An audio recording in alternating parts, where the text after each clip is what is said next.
जब जब James कलवर्टको जीवनलाई म याद गर्दछु तब मेरो जीवनमा चाहिँ प्रभुको लागि सेवाकाई गर्ने उत्साहको ढोकाहरू खुलिँदै गएको कुरा म आफै नै अनुभव गर्दछु।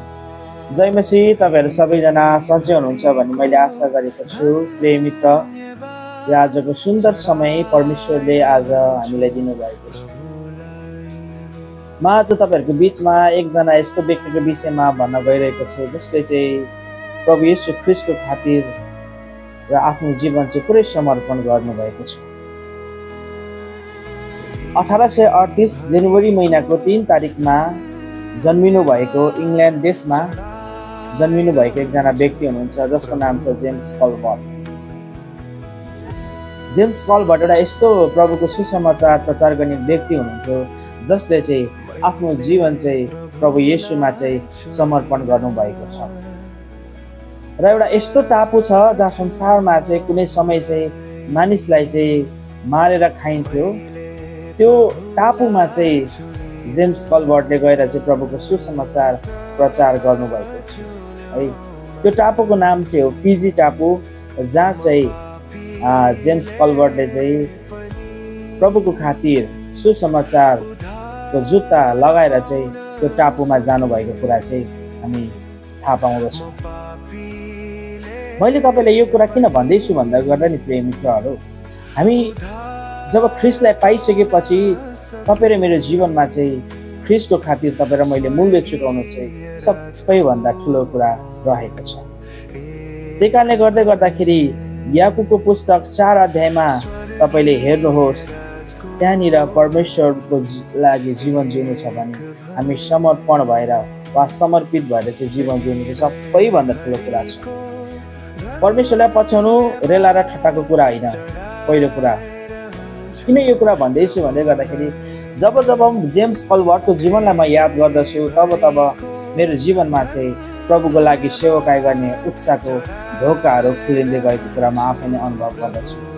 1838 जन्मिनु भएको जेम्स कलवर्ट जो चाहिँ जवान अवस्थामा हुँदा नै एउटा फिजी भन्ने टापुमा गएर है, फिजी भन्ने टापुमा गएर जो चाहिँ प्रशान्त महासागरको दक्षिणी क्षेत्रमा पर्ने फिजी टापुमा उहाँ जानुभएको छ जवान अवस्थामा होइन। अनि उहाँले आफ्नो टिमहरू लिएर जानुभएको छ। जेम्स कलवर्टले त्यो टिमहरू लिएर जाँदै गर्दाखेरि जहाजको कप्तानले भन्दछ जेम्स कलवर्टलाई, सर तपाईँ त्यो फिजी टापुमा नजानुहोस्, किनकि यदि तपाईँ त्यो फिजी टापुमा जानुभयो भने तपाईँ फेरि फर्केर आउनु हुँदैन भनेर चाहिँ जहाजको कप्तानले चाहिँ जेम्स कलवर्टलाई एउटा सुझाव दिँदछ। जब जेम्स कलवर्टलाई जहाजको कप्तानले सुझाव दिँदै गर्दाखेरि त्यहाँनिर जेम्स कलवर्टले एउटै कुरा भन्दछ, हामी त पहिले नै ख्रीष्टसँग के छ मरिसकेका छौँ भनेर चाहिँ के भन्दछ। जेम्स कलवर्टले चाहिँ कप्तानलाई चाहिँ उत्तर दिने काम गर्दछ।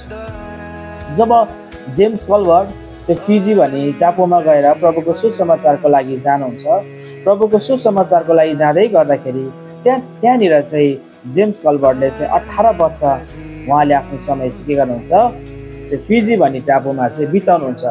र त्यो 18 वर्षको समयमा चाहिँ के छ भन्दै गर्दाखेरि हामी हेर्छौँ भने त्यो 18 वर्षको समयमा हामी हेर्दै गर्दाखेरि जेम्स कलवर्टले चाहिँ आमूल परिवर्तन ल्याइसकेको हुन्छ।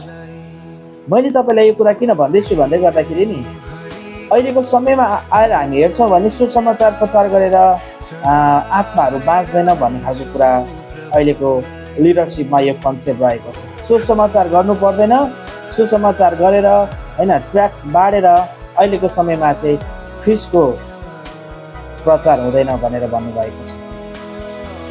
म यो कुरा तपाईँहरूलाई किन भन्न खोजिरहेको छु भन्दै गर्दाखेरि जब तपाईँ पैताला चाल्नुहुन्छ, जब तपाईँ ख्रीष्टको लागि पैताला चाल्नुहुन्छ, आफ्नो जीवनै समर्पण गरेर ख्रीष्टको लागि पैताला चाल्नुहुन्छ भने नि याद गर्नुहोस् तपाईँको जीवनबाट चाहिँ धेरै आत्माहरू चाहिँ बाँच्नेछ।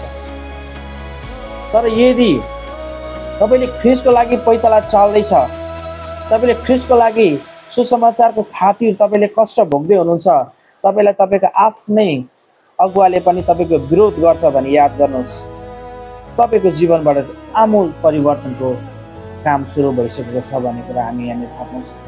जेम्स कल्बर्टको जीवनमा पनि तपाईँले हेर्नुभयो भने त्यहाँनिर उसलाई धेरैचोटि आफ्नो अगुवाले पनि त्यहाँ जानु पर्दैन भनेर सुझाव दिन्छ, त्यहाँ गयो भने तिमी फर्केर आउन सक्दैनौ भनेर सुझाव दिन्छ, तर जेम्स कल्बर्टले कहिले पनि पछि हट्दैन।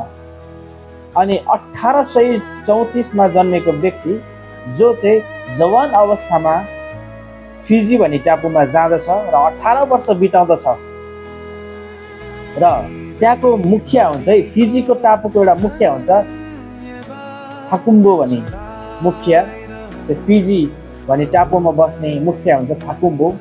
र थाकुम्बोलाई चाहिँ के गर्छ, पहिलोचोटि प्रभुको सुसमाचार सुनाएर चाहिँ येशू ख्रीष्टमा ल्याउँदछ। आमेन। पहिलोचोटि चाहिँ त्यो टापुको मुखियालाई नै येशू ख्रीष्टमा जेम्स कल्बर्टले ल्याउनु हुँदछ। र जेम्स कल्बर्टले जब त्यहाँनिर सुसमाचार सुनाएर चाहिँ फिजीको मुखियालाई नै गाउँमा ल्याइसकेपछि त्यो ठाउँमा चाहिँ यस्तो आमूल परिवर्तन हुँदछ कि एकैचोटि 60% फिजीका ती आदिवासीहरू चाहिँ प्रभु येशूमा चाहिँ विश्वास गर्दछ र त्यो ठाउँ नै पछि गएर के हुन्छ, क्रिस्चियन हुँदछ। र त्यो ठाउँको मानिसहरू हिंसक हुँदछ, जुन चाहिँ मान्छेलाई मारेर खाने, मान्छेको मासु खाने जाति हुँदछ। तर जेम्स कल्बर्टको र समर्पणमय जीवन जिएर प्रभुको डर मानेर र संसारिक समस्यासँग चाहिँ ऊ हार नखाएर चाहिँ ऊ परमेश्वरको लागि त्यो ठाउँमा जाँदै गर्दाखेरि त्यो ठाउँको मानिसले नै के हुन्छ, येशूमा परिवर्तन भएको छ। हो, तपाईँ र मेरो जीवनमा पनि कतिचोटि डर हुन्छ कि तपाईँ र मैले सुसमाचार सुनाउँदै गर्दाखेरि पनि हामी डराउँछौँ, ला मलाई पिट्ने हो कि, ला मलाई गाली गर्ने हो कि भन्ने खालको तपाईँ र मेरो हृदयमा चाहिँ कतिचोटि त्यो डर आउँछ। तपाईँ र मलाई कतिचोटि सुसमाचार प्रचार गर्न चाहिँ लाज लाग्छ। तपाईँ र मलाई कतिचोटि अगुवाले किन सुसमाचार प्रचार गर्नु पर्यो, सुसमाचार प्रचार गरेर अहिलेको समयमा आत्मा बाँच्दैन भनेर भन्दछ। तर म तपाईँहरूलाई चुनौती दिन चाहन्छु, जब जब तपाईँ येशूको खातिर हिँड्नुहुन्छ घरबाट बाहिर, याद गर्नुहोस् पवित्र आत्मा तपाईँको साथमा हुनुहुन्छ र तपाईँको जीवनबाट चाहिँ धेरै मानिसहरू बाँच्नेछ भन्ने कुरा चाहिँ तपाईँले विश्वास गर्नुपर्दछ। त्यसरी नै याकुबको पुस्तक 4 अध्यायमा पनि गयो भने के छ भन्दै गर्दाखेरि परमेश्वरमा समर्पण जीवन जिउनु चाहिँ तपाईँ र मेरो लागि सबैभन्दा ठुलो कुरा हो। याकुबको पुस्तक 4 अध्यायको 1 देखि 4 पदसम्म हेऱ्यो भने त्यहाँनिर के छ भन्दै गर्दाखेरि कतिचोटि परमेश्वरमा समर्पण जीवन जिउन नदिनको लागि तपाईँ र मेरो जीवनबाट नै समस्याहरू आउँदछ, अभिलाषाका कुराहरू आउँदछ। हेर्नुहोस् है, येशूमा तपाईँ र म समर्पणमय जीवन जिउन त खोज्छौँ, तर कतिचोटि तपाईँ र मेरो शरीरको अभिलाषाले तपाईँ र मलाई परमेश्वरको नजदिक जान पनि दिँदैन। याद गर्नुहोस्, अभिलाषाका कुराहरू तपाईँ र मेरो जीवनमा आउँदछ, नराम्रो कुराहरू तपाईँ र मेरो जीवनमा आउँदछ, कतिचोटि डाहाको कुराहरू, रिसका कुराहरू तपाईँ र मेरो जीवनमा आउँदछ। त्यसले तपाईँ र मलाई परमेश्वरमा समर्पण जीवन जिउन कतिचोटि दिइरहेको हुँदैन है।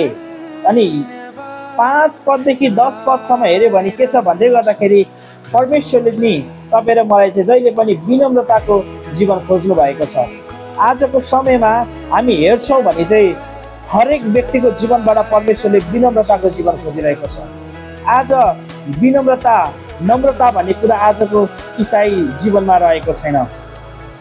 पहिलो कुरा त आज अगुवाको जीवनमा नै नम्रताको कुराहरू छैन। अहिलेको समयमा यो कुरा किन म तपाईँलाई भनिरहेको छु भन्दै गर्दाखेरि हामी पुलपिटबाट परमेश्वरको प्रेमको कुराहरू बाँड्छौँ, पुलपिटबाट नम्रताको कुराहरू बाँड्छौँ, तर त्यही नम्रताको कुरा बाँड्ने व्यक्तिको जीवनमा चाहिँ नम्रताको कुराहरू हुँदैन, प्रेमका कुराहरू हुँदैन, तर स्वार्थको कुरा, अहमताको कुरा, डाहका कुरा, रिसका कुरा मात्र अहिलेको लिडरसिपमा हामी देख्न सक्छौँ। त्यही कारणले गर्दाखेरि प्रिय मित्रहरू, हाम्रो जीवन चाहिँ दुईटा बनाउनु हुँदैन। हाम्रो जीवन चाहिँ जहिले पनि एउटा हुनुपर्छ, जसबाट चाहिँ परमेश्वरको महिमा हुन आवश्यकता छ। याकुब 4 अध्यायको 11 देखि 12 पदसम्म तपाईँ र मैले हेर्छौँ भने त्यहाँनिर दोषको कुराहरू छ।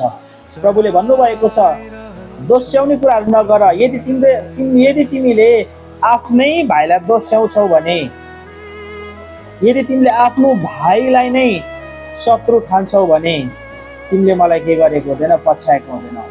याद गर्नुहोस्, अहिले हामी मान्छेलाई दोस्याउनको लागि सजिलो छ, फलानुले त्यस्तो गर्यो, ढिस्कानुले त्यस्तो गर्यो भनेर भनिरहेका हुन्छौँ।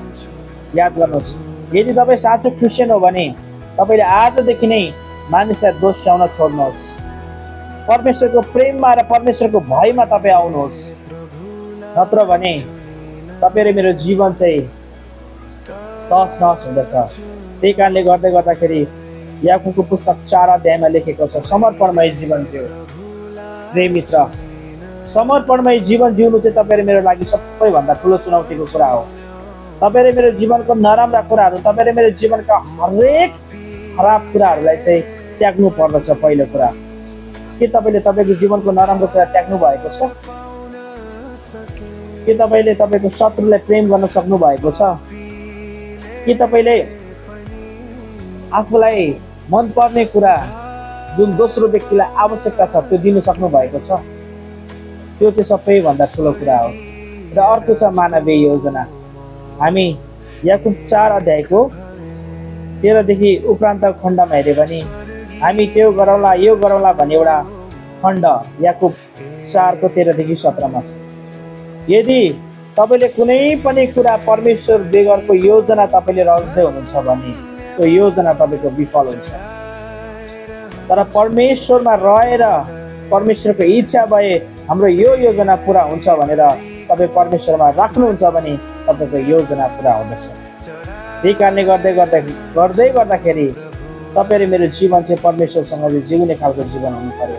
प्रिय मित्रहरू, परमेश्वरसँग समर्पणमय जीवन हुनु पर्यो।